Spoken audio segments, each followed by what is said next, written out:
První otázka zněla, předložte nám prosím cenovou kalkulaci. Najednou nebyla. Ano. Další otázka zněla, prosím vás, vy máte monopol na dodávky do Česka? A jihle, udeřila hlavička, jak se říká, hřebíček na hlavičku, ty tam sfialověli, zčervenali a zrudli a řekli, no, už od roku 1997. A jak teda okonstruujete cenu?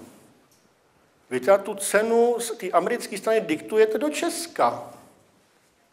Jestli tomu dobře rozumím, když tady vlastně konkurenci nemáte v tom případě, takže cena tržně nevznikla a vy ji diktujete do Česka. Takže když vy jste direkt ustanovili, že prostě Čechy budou platit tolik a tolik, to prostě platit budou a hotovo.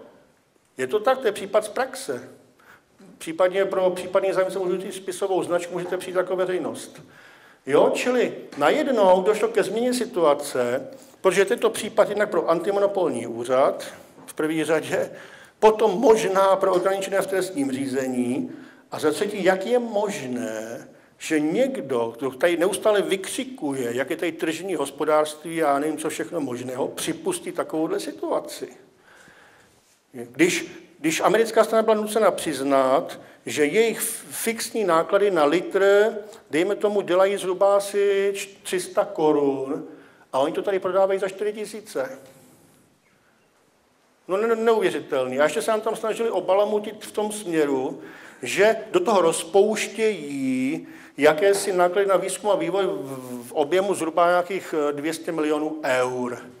Na to ovšem šla odpověď v tom směru, když jsme jim řekli, pojďte se vážení, ale podle vaší metodiky, kterou vy učíte svět, tyhle ty náklady rozpouštíte do fixních nákladů, tak nás tady neblbněte. No tak to prostě zavřeli, jednání je odročeno. Jo, čili opět občan zná a umí, a pokud sám neumí a nezná, tak se stará. Starám se, kde to zjistím, starám se, kde to najdu. Obrátím se na někoho, kdo umí a zná, ale snažím se umět a znát sám. A opět, pokud já se nepostarám, zaplatím. Neumíš, zaplatíš. Teď je to jednoduchý. Čili když nebudeme umět, budeme platit. A takové poučení další, nebojme se velkých zvířat. Čili v zásadě je potřeba občas znát trošičku i ty procesní předpisy, takže takové ty nejdůležitější, bych řekl, občanský soudní řád a exekuční řád.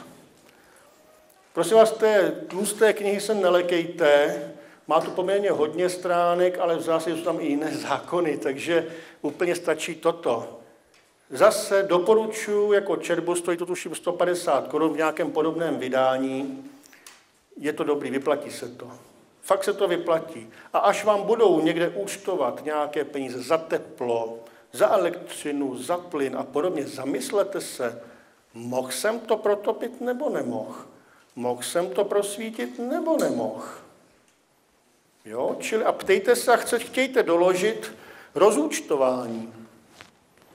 Oni jsou povinni, ten, kdo vám dodává, dát rozúčtování. Tak se ptejte, když vám řekne, že nemáte povinnost, nebo že vám to nedá a podobně, dejte to písemně. Požádejte si písemně doporučeným dopisem, chci vidět vyúčtování. No. Tak je požádejte, ať vám to napíšou srozumitelně. Já to když dělám u soudu taky tak. Když něčemu nerozumím, protože hodně věcí, správná připomínka, hodně věcí je totiž psáno záměrně složitě. Tak řeknu úplně jednoduše, pojďte se, pane předsedo, já tomu nerozumím. Já mám 2 vysoké školy, já tomu prostě nerozumím. Jo, požádejte, nebo vyzvěte protistranu, ať to laskavě rozepíše. Správná připomínka, děkuju. Víte co, uděláme to ještě takhle. Já si myslím, abych tady nemluvil jenom já. Máte někdo nějaké případné dotazy, nebo kde vás bota tlačí? Ptejte se. Tady jsme, jak se říká, na jedné lodi, mě tady s váma dobře. A hlavně musíme se opravdu bránit, protože nikdo za nás nic neudělá. A jinak budeme s prominutím neustále platit.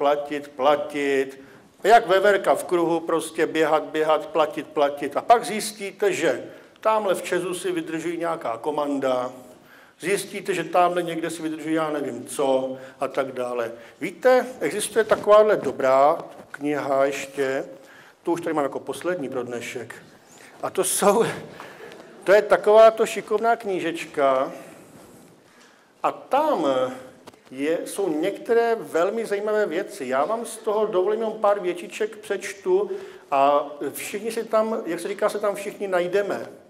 Jo, protože ono jde o nějakou dohodu občana se státem totiž. Takže malé strpeníčko bych prosil. Tak. Titul. Takže je to od pana Flegla, Ústavní a mezinárodní ochrana lidských práv, vydává to C.H. Beck. Toto bylo zrovna vítěz roku 1997, nebo tato kniha od té doby nevyšla už. Ano, ale C.H. Beck, prosím vás, vydává podobné publikace, které sice nejsou úplně nejlevnější, toto stojí asi 400 korun, ale doporučuji a vydává i jiné publikace tohoto typu. Jo, takže já ještě jenom zopakuji, pan Flegl, Ústavní a mezinárodní ochrana lidských práv, nakladatelství C.H. Beck. Pro ty, kdo jsou třeba z Prahy, tak je dobré si zajít třeba do Opletolovy ulice, nakladatelství Linde, nebo na Národní třídu, nebo kamkoliv prostě jinam.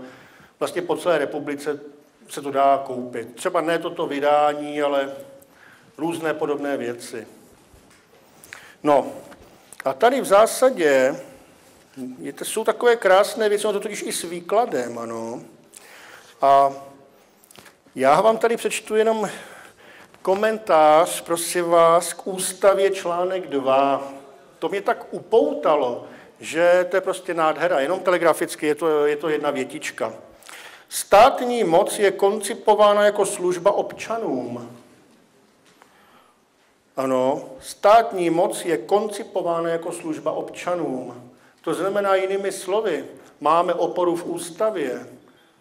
Jo, to je strašně důležité, protože vemme si, my platíme daně. Přímé a nepřímé. Platíme mraky různých poplatků a podobně.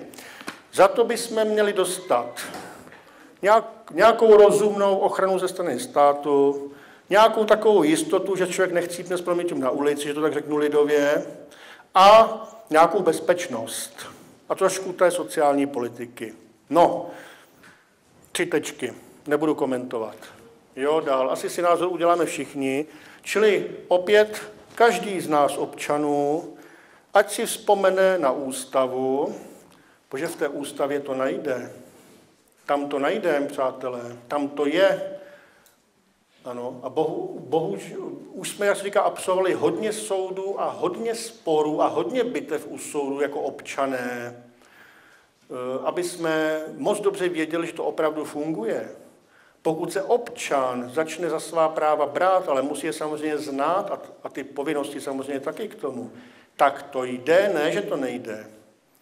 Ano, když se u těch soudů nebo i těch zdravotních pojišťoven, kdo z nás se setkal s obrovským množstvím penále, pokut a já nevím čeho možného u zdravotních pojišťoven, prosím vás, to je něco podobného.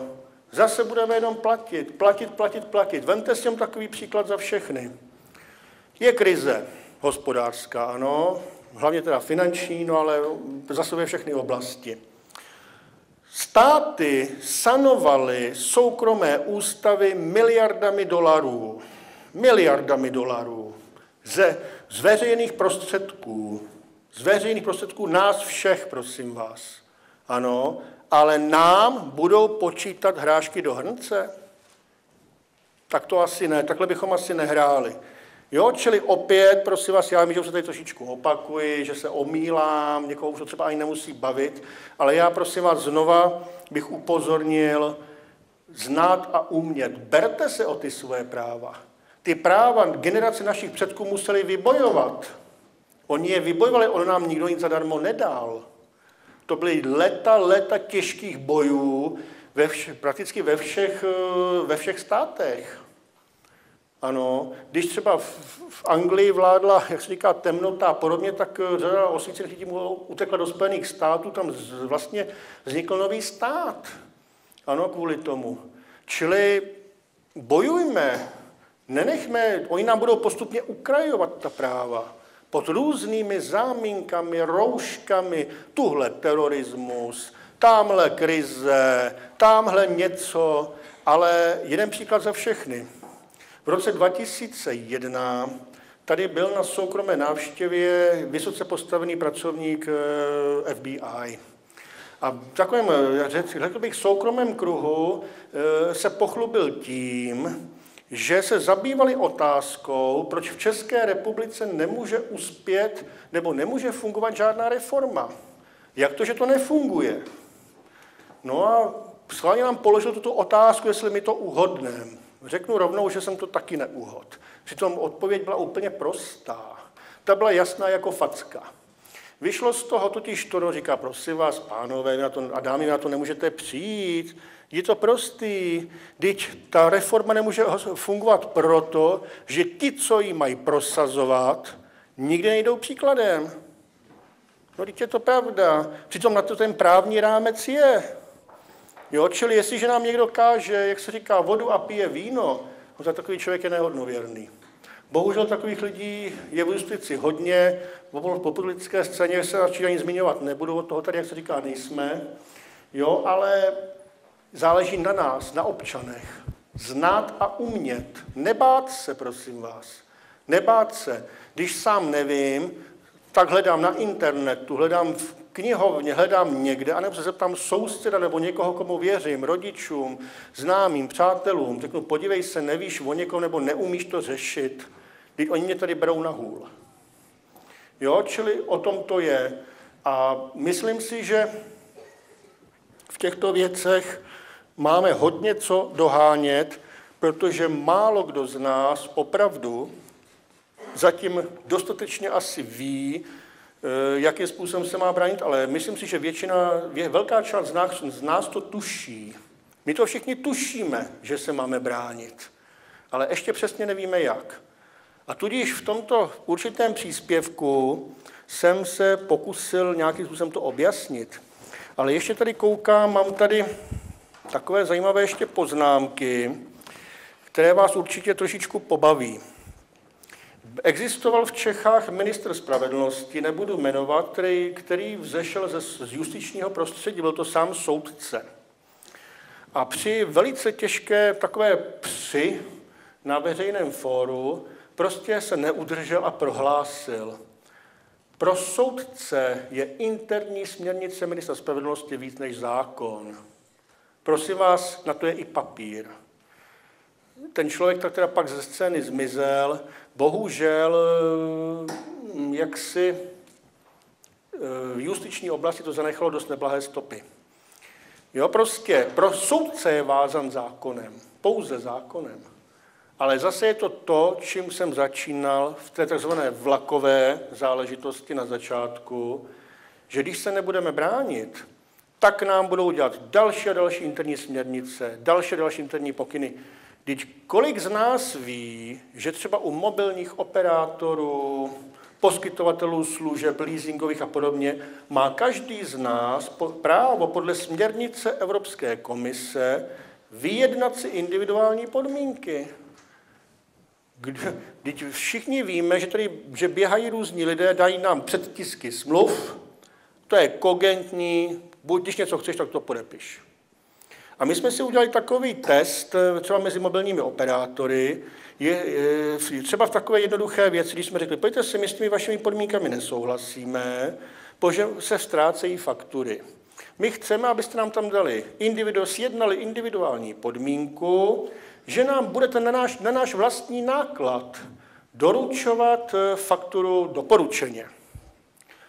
Můžu vám říct, že z mobilních operátorů nikdo nepřekročil svůj stín. Nikdo, ani jeden. A o tom, že by existovala nějaká směrnice Rady Evropy o ochraně spotřebitele, o tom už ani jak bysme.